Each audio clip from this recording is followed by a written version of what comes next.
모친 소유의 한강 빌라 있지 않습니까? 그 한강 빌라가 2019년 3월 당시에도 모친 소유였죠. 후보자도 같이 거주를 하셨습니까? 2019년 9년 3월. 3월. 2019년 3월이면 2019년 3월요.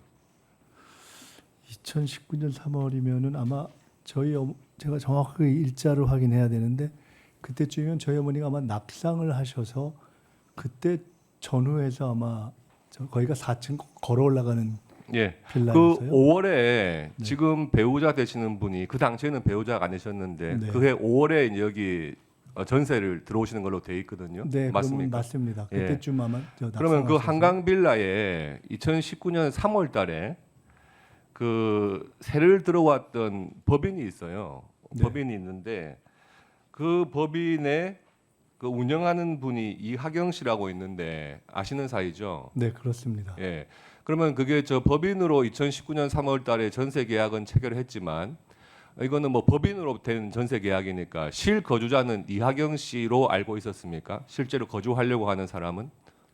그것은 거주 목적이 아니고 그분이 계약을 했는데 그 당시에는 그 빌라가 좀 오래된 빌라이긴 하지만은 옛날 빌라에서 조금 넓어서 일종의 무슨 쉐어하우스인가 무슨 약간의 그런 사업을 하려고 계약을 했던 것으로 제가 들었고요.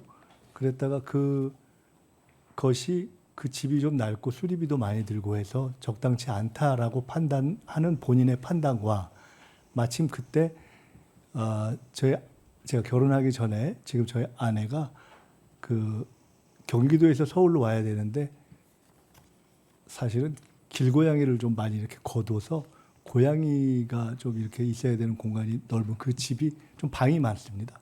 그래서 그 두 가지가 겹쳐서 이하경 씨는 조건이 안 맞아서 정리를 해야 되고 저희 사람은 그때 제 결혼도인데 들어와야 되는 이것이 맞아서 예. 바뀐 것으로. 어제 이거 슬라이드 좀 띄워주시죠. 어제 한 언론사의 보도에 그 2019년 3월, 5월 그 무렵에 그 모친 소유의 한강 빌라 말씀하신 그 제일 위층 거기에 인테리어 공사가 진행됐다 이렇게 보도가 됐는데 그 내용 보셨습니까?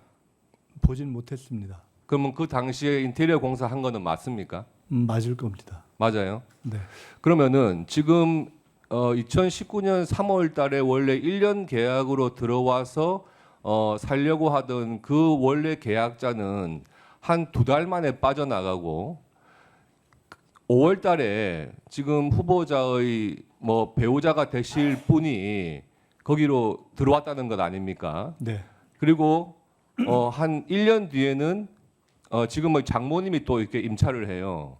그러면은 2달 만에 계약 해지를 하고 배우자가 임차를 하시고 1년 뒤에는 또 장모님이 임차를 한단 말이에요. 그런데 지금 후보자께서 내신 자료에는 이 이산지로부터 어떤 그 2억이라고 하는 전세 보증금이 과연 입금됐었는지 또 그것을 배우자가 들어오실 때 이산지의 2억 원을 반환을 했는지 그리고 배우자께서 그 어머님한테 정당한 2억 5천만 원의 임차 보증금을 제공을 했는지 그런 계좌 내역은 전혀 지금 뭐 제출이 안 되고 있는 상태란 말이에요.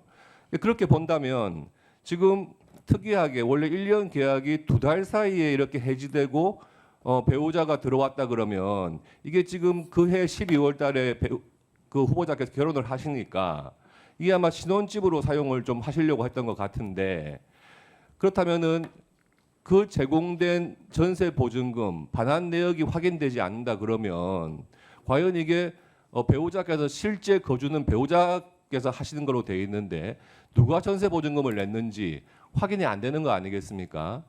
이 부분에 대해서 당연히 이렇게 표를 본다면 당연히 이산지의 그 이하경 씨 후보자하고는 프로보노 코리아라고 하는 법인의 이사관계로도 아주 친분이 있으시고 또 건설업자기도 하고 이분이 배우자가 내야 될 전세 보증금을 대신 내주고 반환받지 않은 것이 아닌가 하는 의심이 첫째 들고요. 두 번째, 인테리어 공사를 한 게 맞다 그러면 인테리어 공사를 한다 그러면 최소한 몇 천만 원이 들 거 아닙니까? 그러면은 2달 사이에 그 집을 다시 나가면서 인테리어 공사한 비용에 대해서 어떤 정산이 안 됐다 그러면 최소한 그 인테리어 해준 것 정도는 그 금액만큼은 또 후보자께 제공한 것이 아닌가 이런 생각이 자연스럽게 든단 말이에요. 어떻게 생각하세요? 그 궁금해하시는 것이 자연스럽게 드는 것이 저에게는 그렇게 자연스럽게 느껴지지는 않습니다. 왜냐하면 자연스럽게 저 과정을 보면은 너무 쉽게 이해가 되는 일들이어서 첫째는 다 제가 계약 주체가 아닌 저희 어머님 명의의 집을 이산지가 임차하고 다시 그것을 해지하면서 배우자 예정자가 임차하고 그랬다 그 이후에 장모님이 임차하는 과정이기 때문에 다 계약 주체가 제가 아니기 때문에 제가 직접 관련되지 않은 것은 당연합니다. 첫째. 두 번째로 각각 계약 주체가 전환되는 이유도 대단히 당연합니다. 저희 어머님은 낙상이 되셔서 평지로 나가셔야 됐고 그때 그곳을 들어올 생각이 있었던 저의 지인이었던 이산지의 대표가 들어와서 사업을 하려 하다가 그것에 비용이 제법 드는 수리의 요구가 있다라는 것 때문에 주저하고 그리고 말씀드렸던 그때 저희 아내는 들어올 사람은 서울로 들어올 집을 찾고 있었는데 있던 집을 정리하면서 들어와서